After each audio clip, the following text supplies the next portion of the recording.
Terima kasih Anda masih bersama kami di Sapa Indonesia Malam. Saya Cynthia Rompas. Saudara Panglima TNI Jenderal Agus Subianto mengirim telegram memerintahkan untuk mengerahkan personel dan alat kelengkapan untuk pengamanan di Kejaksaan Negeri dan Kejaksaan Tinggi seluruh Indonesia. Perintah ini menuai polemik. Menindaklanjuti telegram tersebut, Kepala Staf Angkatan Darat Jenderal Maruli Simanjuntak mengirim telegram yang memerintahkan pengerahan 30 personel untuk penjagaan Kejaksaan Tinggi serta 10 personel atau 1 regu untuk penjagaan Kejaksaan Negeri. Namun saudara, Kepala Dinas Penerangan TNI Angkatan Darat menyebut secara teknis penjagaan di Kejati atau Kejari diatur dalam kelompok 2 sampai 3 orang sesuai dengan kebutuhan. Kejaksaan menyebut TNI hanya menjaga secara fisik kantor kejaksaan dan tidak mempengaruhi penegakan hukum. Namun apakah kejaksaan benar-benar membutuhkan pengamanan dari luar? Kita akan bahas usai tayangan berikut. Pasca terbitnya telegram Panglima TNI soal perbantuan penjagaan kantor kejaksaan di seluruh Indonesia, personel TNI terlihat berjaga di Kejaksaan Agung RI. Kapus Penkum Kejaksaan Agung Harli Siregar menyebut penjagaan personel TNI di gedung Kejaksaan Agung sudah berlangsung sekitar 6 bulan. Namun menurut Harli, pasca terbitnya telegram Panglima TNI, bisa saja ada penambahan personel dan penjagaan prajurit TNI bersifat permanen. Jadi setelah ada TR yang kemarin ramai lah dibicarakan dibandingkan dengan 6 bulan lalu, ada penambahan personal nggak untuk saat ini? Nah, itu yang akan dirumuskan, ya kan? Karena biasanya lebih bersifat situasional. Nah, mungkin ke depan ini bisa lebih permanen, ya. Nah, jadi itu yang sedang dirumuskan sesuai dengan kebutuhan, sesuai dengan anggaran seperti apa, ya. Kan mungkin saja tidak sama satu satker dengan satker yang lain, misalnya Kejati A dengan Kejati B. Walaupun di telegram itu sudah disebutkan 30 orang, 10 orang, ya. Tapi nanti akan disesuaikan. Apakah memang misalnya satu kejaksaan tinggi harus butuh 30 orang atau cukup sekian orang. Nah, itulah analisis kebutuhannya akan terus berkembang dilakukan. Sebelumnya, Panglima TNI Jenderal Agus Subianto memerintahkan prajuritnya menyiapkan dan mengerahkan personel beserta alat perlengkapan dalam rangka mendukung pengamanan Kejaksaan Tinggi dan Kejaksaan Negeri di seluruh Indonesia. Perintah tersebut tertuang dalam surat telegram Panglima TNI yang terbit 5 Mei lalu. Mantan Kapus Penkum Kejagung Jasman Panjaitan menyebut dukungan TNI bagi pengamanan kejaksaan penting. Sebab kerja penegakan hukum oleh jaksa sangat berisiko, apalagi saat menangani kasus pertambangan di mana para pelakunya mempunyai backing oknum aparat.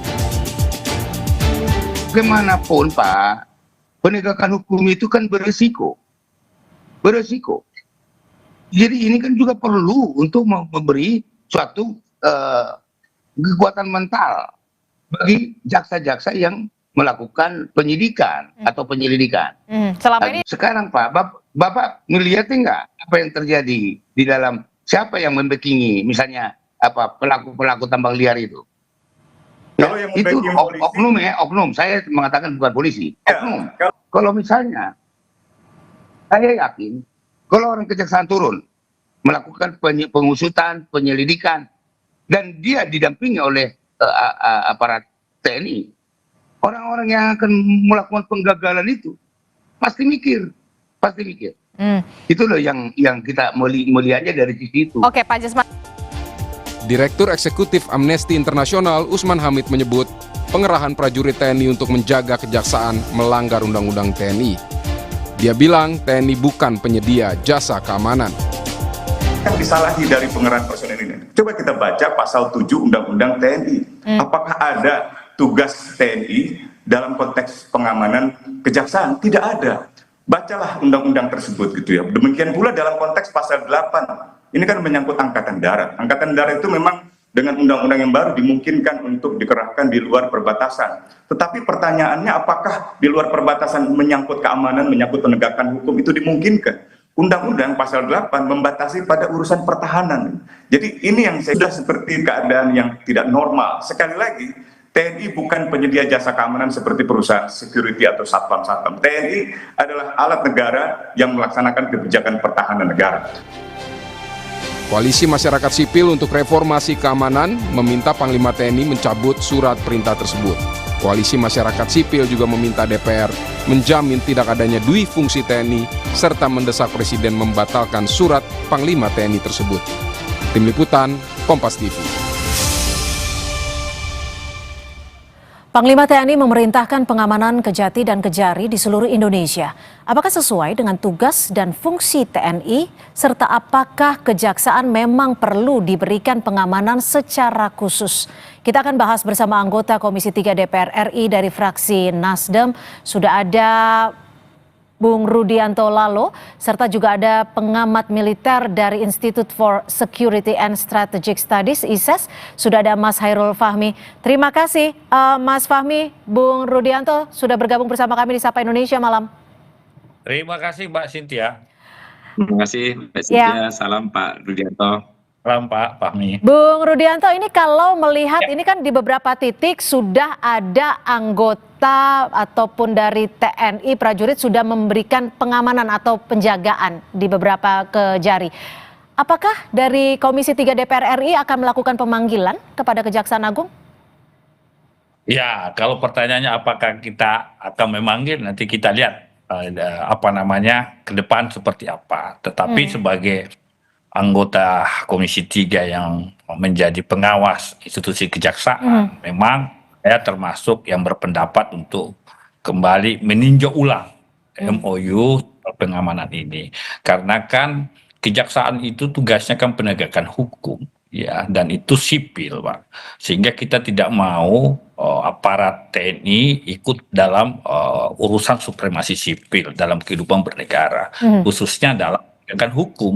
Kita mau justru kejaksaan sendiri kan ada pengamanan dalamnya internal misalnya. Kalau itu kemudian menjaga keamanan, apalagi ketertiban dan sebagainya, itu kan yang menjadi punya kewenangan untuk itu adalah Polri, ya.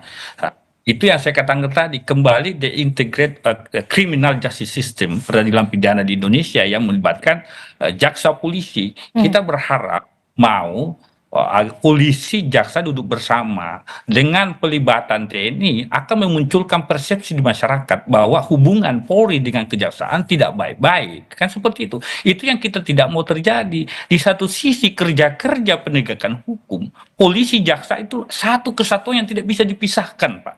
Satu kesatuan tidak dipisahkan. Kenapa? Polisi punya kewenangan penyidikan tindak pidana. Jadi artinya Anda juga mempertanyakan kenapa bukan Polri yang melakukan penjagaan, tapi saat ini TNI? Otomatis seperti itu. Oke. Ya, harusnya kan polisi jaksa ini kan pedang keadilan presiden sebagai kepala pemerintahan dalam urusan penegakan hukum. Justru mereka harus duduk bersama. Mengapa mesti melibatkan institusi yang bukan punya tugasnya? TNI bukan tugas menjaga kantor-kantor penegak hukum, bukan tugas TNI di situ. Kira-kira begitu. Ya, kami juga sudah berupaya untuk mengundang Pak Dudung Abdurrahman selaku staf sus Presiden bidang pertahanan, tapi juga belum bisa bergabung dalam diskusi kali ini. Untuk itu saya akan ke Mas Hairul. Kalau Mas Hairul sendiri menganalisanya, mengamati dan juga membacanya seperti apa? Apakah memang ada urgensi keamanan atau ada urgensi lain sehingga TNI diterjunkan untuk menjaga kejaksaan? Ya, yang pertama ya Mbak, dalam negara demokrasi militer itu bekerja di bawah otoritas sipil, ya. Tugasnya terutama berkaitan dengan urusan pertahanan negara. Ya, ketika TNI mulai dilibatkan dalam urusan sipil seperti pengamanan lembaga penegak hukum, ya, ini bisa dipersepsikan sebagai sinyal kemunduran kan. Jadi bukan soal kapabilitas TNI-nya ya mestinya, tapi soal aturan main. Terus kemudian saya kira telegram Panglima TNI untuk mengarahkan pasukan ke kantor-kantor kejaksaan di seluruh Indonesia ini sebenarnya ya menimbulkan kekhawatiran serius ya, walaupun pengerahan itu diklaim sebagai bagian dari kerjasama antar lembaga yang sudah berlangsung sejak 2023 katanya gitu ya. Ya tetap saja pengamanan kantor kejaksaan itu kan bukan berada dalam ruang lingkup TNI ya, tanggung jawabnya ya, tapi kepolisian. Karena itu juga ya wajar ya seperti yang disampaikan Pak Rudianto tadi, kalau kemudian publik bertanya ya, ini mengapa ya? Apakah ada ancaman yang luar biasa atau ada dinamika lain yang kita tidak tahu gitu ya? Ya dalam konteks belakangan ini saya kira kemungkinan seperti ini kan tidak bisa diabaikan ya. Tapi ketika kejaksaan kemudian melibatkan TNI, bukannya kepolisian gitu yang secara hukum lebih relevan gitu. Ya saya kira publik akan memandang ini sebagai adanya ketegangan atau krisis kepercayaan. Krisis kepercayaan dari mana ke mana nih artinya? Dari pemerintah ke Polri? Ya, Maksud Anda? dari kejaksaan dan kepolisian tadi juga itu sinyal itu kan juga disampaikan oleh apa yang kita dengar dari pernyataan Pak Jasman Panjaitan tadi misalnya. Itu kan seolah-olah ada sinyal itu ya yang, tapi tetap saja ini menurut saya tidak bisa menjadi alasan untuk menarik militer ya ke dalam urusan pengamanan ini ya, karena bukan tugas utamanya. Artinya kalau ada masalah ya selesaikan masalahnya, bukan bukan kemudian melibatkan atau menarik-narik lembaga lain yang tidak berkaitan tugas dan fungsinya dengan urusan penegakan hukum selain tugas perbantuan. Bung Rudi, kalau Anda melihat ini juga, apakah ada mandat konstitusional dari TNI yang dilanggar menurut Anda? Tentu kita kembali lagi ya. TAP MPR 2000 itu jelas bahwa TNI kembali ke barak ya. Jadi kalau cara TAP MPR itu 2000 kalau tidak salah itu kembali ke barak, sehingga memang saya tidak mau menyebut itu melanggar konstitusi dan sebagainya, tapi saya mengatakan bahwa urusan TNI, tugas TNI di konstitusi kan jelas untuk negara, sehingga termasuk menghadapi ancaman dari luar. Ini kan tidak ada ancaman dari luar, ini kan urusan penegakan hukum, sehingga ketika ada MOU seperti ini menurut saya terlalu berlebihan dan lebih bagus ditinjau ulang saya kira, agar penegakan hukum, urusan penegakan hukum itu murni tidak dicampuri oleh urusan TNI, kira-kira begitu. Mas Hairul, kalau melihat kondisi seperti ini, apakah kedepannya akan ada hal-hal yang perlu dikhawatirkan? Misalnya intervensi terhadap lembaga hukum ataupun militerisasi terhadap lembaga hukum, jika memang ini akan terus berlanjut? Iya, saya kira yang kalau kekhawatiran ya saya kira karena masih awal, saya kira masih perlu bisa dikoreksi, masih bisa dilakukan evaluasi untuk mencegah apa yang dikhawatirkan itu muncul. Tapi saya kira yang terpenting adalah bagaimana kehadiran TNI terkait dengan penegakan hukum ini ya. Kemudian tidak menjadi praktek lazim gitu ya, tidak menjadi praktek lazim yang kemudian berpotensi menimbulkan tumpang tindih fungsi dan kewenangan ya. Saya kira yang paling penting dibereskan ini dulu. Kalau kekhawatiran yang terlalu jauh, saya kira ini masih dini untuk bisa dilakukan tindakan korektif begitu ya. Tapi gini Mas Hairul, kan kita tahu, maaf saya potong ya, kalau kita tahu bahwa tugas dan kewajiban dari TNI sendiri adalah fokusnya terhadap pertahanan negara. Lalu apa yang melalui telegram yang diberikan oleh Panglima ini, apakah sudah menyalahi tugas dan kewenangan TNI itu sendiri? Ya, ini kan diklaim tadi ya, dasarnya adalah nota kesepahaman yang sudah berlangsung sejak 2023 ya. Tapi dalam persepsi saya ya, nota kesepahaman itu kan sesuatu yang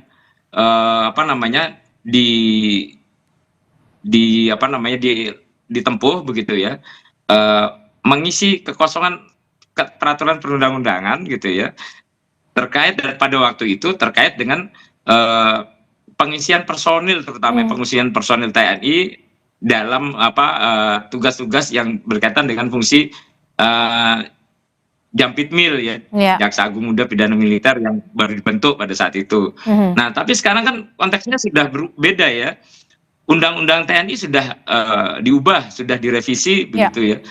Hal-hal yang berkaitan dengan penugasan personil TNI aktif di lingkungan kejaksaan juga sudah diatur.